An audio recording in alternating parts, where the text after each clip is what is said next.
करिश्मा, रेशमा और मनीषा 3 बहनें हैं। उनका एक भाई भी है, मयंक। मयंक अपनी बहनों को बहुत प्यार करता है, लेकिन मयंक की पत्नी सविता इस मामले में मयंक से बिल्कुल ही अलग है। वो अपनी ननदों का जितना बुरा कर सकती है उतना बुरा करती ही रहती है और अपनी ननदों पर हुक्म भी चलाती है। करिश्मा, करिश्मा, तुमने अभी तक नाश्ता नहीं बनाया? तुम्हारे भैया को ऑफिस जाने में देर हो रही है। हाँ भाभी, बस अभी बनाती हूँ। करिश्मा, तुम ये ढीलापन छोड़ दो। कल को पराये घर जाना है। वहाँ अगर तुम इस तरह से काम करोगी तो लोग क्या कहेंगे कि माँ ने और भाभी ने कुछ सिखाया नहीं। और तुम्हारी दोनों बहनें कहाँ है? रेशमा मार्केट गई है और मनीषा सो रही है। क्या? सुबह के 8 बज रहे हैं और ये महारानी अभी भी सो रही है?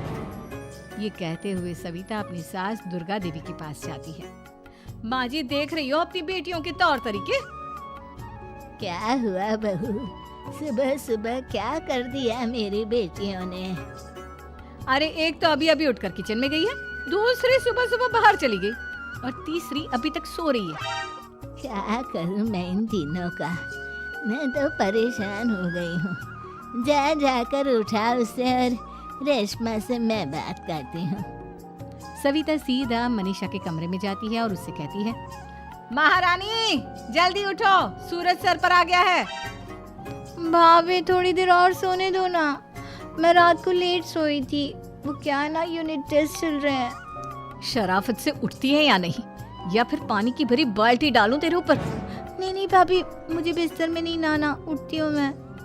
मनीषा जल्दी से उठकर बाथरूम में चली जाती है। सभी आराम से बैठकर नाश्ता कर रहे होते कि तभी रेशमा बाजार से हाथ में सामान लिए आ जाती है। रेशमा को देखते ही सविता उस पर बरस पड़ती है। लो, आ गई महारानी।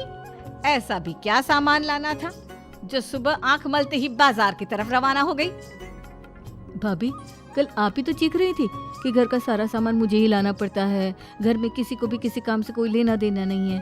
अब मैं बाजार जाकर सामान ले आई तो आपको इस बात से भी तकलीफ हो रही है? देख रही हो माँ जी, अपनी बेटी की जुबान कैंची से भी तेज चलती है। और मयंक, आप तो कुछ कहेंगे नहीं अपनी लाडली बहन को? रेशमा, अपनी भाभी से ऐसे बात नहीं करते।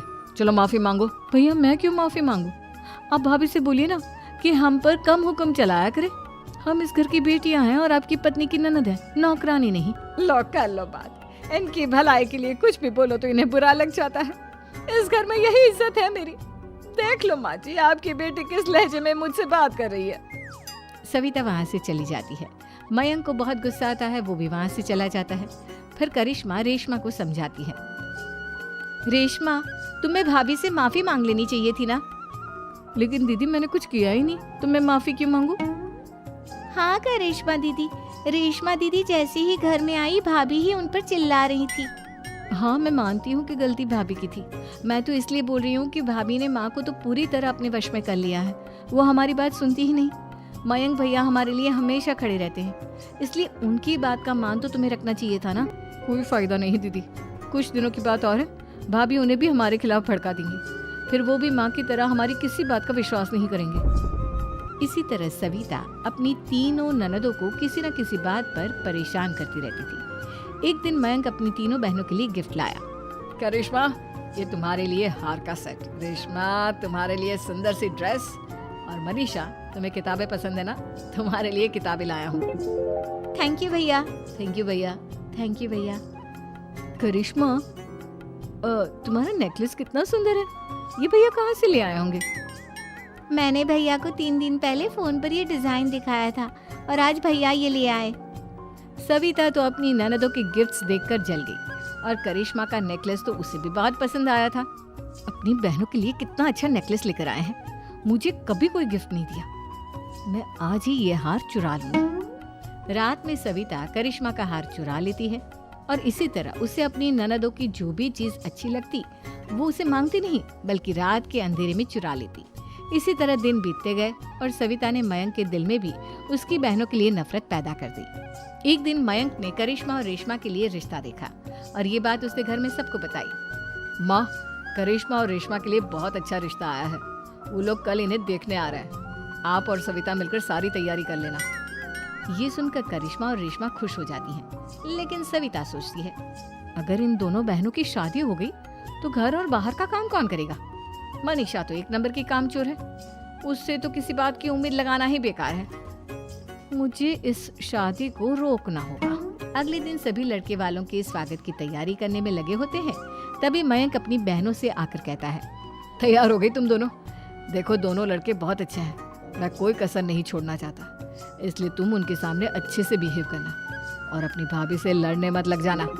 करिश्मा, तुम वो नेकलेस पहन लो ना जो मैं तुम्हारे लिए लाया था। भैया मैं बहुत देर से वो नेकलेस ढूंढ रही हूँ, लेकिन मुझे मिल ही नहीं रहा। क्या तुमने नेकलेस खो दिया? तुम्हें पता भी है वो कितना महंगा था? तुम कोई काम ढंग से नहीं कर सकती। मयंक गुस्से में वहां से चला जाता है। थोड़ी देर बाद लड़के वाले भी आ जाते हैं। वो दोनों बहनों को पसंद कर लेते हैं और रिश्ता पक्का हो जाता है। लेकिन सविता के दिमाग में तो कुछ और ही खिचड़ी पक रही थी।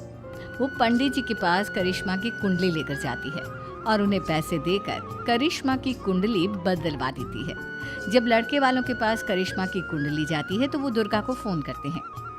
बहन जी, हमने करिश्मा की कुंडली अपने पंडित जी को दिखाई थी। आपकी बेटी की कुंडली नहीं बल्कि दोषों का पिटारा है। देखिए, मैं और मेरे पति इन सब बातों में बहुत विश्वास करते हैं, इसलिए हम आपकी बेटी से अपने बेटे की शादी नहीं करा सकते। इस तरह करिश्मा का रिश्ता टूट जाता है और सभी घर वालों को बहुत दुख होता है। अब कविता सोचती है, चलो करिश्मा का तो रिश्ता टूट गया, अब रेशमा का भी रिश्ता तोड़ना है। क्या करूं? अब सविता आवाज बदलकर किसी अननोन नंबर से रेशमा के होने वाले ससुराल में फोन करती है। हेलो, मैं कौन हूँ कौन नहीं ये आपके लिए जानना जरूरी नहीं। बस इतना सुन लो कि रेशमा का 2 साल से किसी के साथ अफेयर चल रहा है। बस रेशमा का रिश्ता तोड़वाने के लिए सविता का इतना कहना काफी था। अब रेशमा का भी रिश्ता टूट गया। मयंक और दुर्गा देवी ने रेशमा को खूब खरी खोटी सुनाई और उससे बार बार उस लड़के के बारे में पूछने लगे। आप दोनों मुझे क्यों परेशान कर रहे हो? अरे कोई लड़का होगा मेरी लाइफ में तो मैं बताऊंगी ना। जब कोई है ही नहीं तो कहाँ से लाऊं मैं कोई लड़का? तो तेरे होने वाले ससुराल वालों को फोन किसने किया था? माँ, मैं नहीं जानती किसने फोन किया था, मैं सच कह रही हूँ। मैं तो पहले ही कह रही थी इसकी लगाम खींच कर रखो, लेकिन मेरी सुनता ही कौन है। आप चुप रहिए भाभी, ये सब आपका ही किया धरा है। अब तीनों बहनों को विश्वास हो जाता है कि ये सब उनकी भाभी ही कर रही है। तीनों बहनें अपनी भाभी को सबक सिखाने के लिए एक वकील कर लेती है और घर में हिस्सा मांग।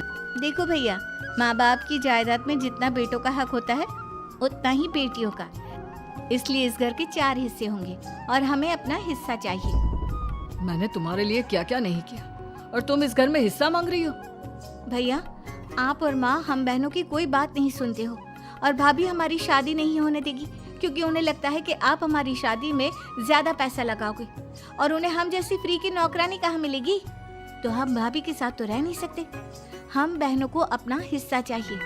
अरे तुम्हें शर्म आनी चाहिए अपनी भाभी पर ऐसा इल्जाम लगाते हुए। वो तुम्हारे बारे में कितना सोचती है। हाँ माँ, भाभी हमारे बारे में बहुत सोचती है। दिन रात बस यही सोचती रहती है कि किस तरह से अपनी तीनों ननदों को परेशान करूं और कभी मुझे पढ़ने भी नहीं देती। दोनों बहनों का रिश्ता भी तो इन्होंने ही तोड़वाया है और रात में हमारे कमरे में आकर हमारी चीजें भी चुराती हैं। इसी तरह सविता की तीनों ननदें अपनी बात पर अड़ी रही। अब कोर्ट में तारीख भी शुरू हो गई। जब सविता को लगा कि उसकी तीनों ननद इतनी आसानी से नहीं मानने वाली, तो उसने अपने पति और सास को सारी सच्चाई बता दी और अपनी तीनों ननद से माफी मांगी। मयंक और दुर्गा को भी अपनी गलती का एहसास हो गया। अब सविता खुद करिश्मा और रेशमा के लिए अच्छा रिश्ता ढूंढती है और उनकी शादी करवाती है।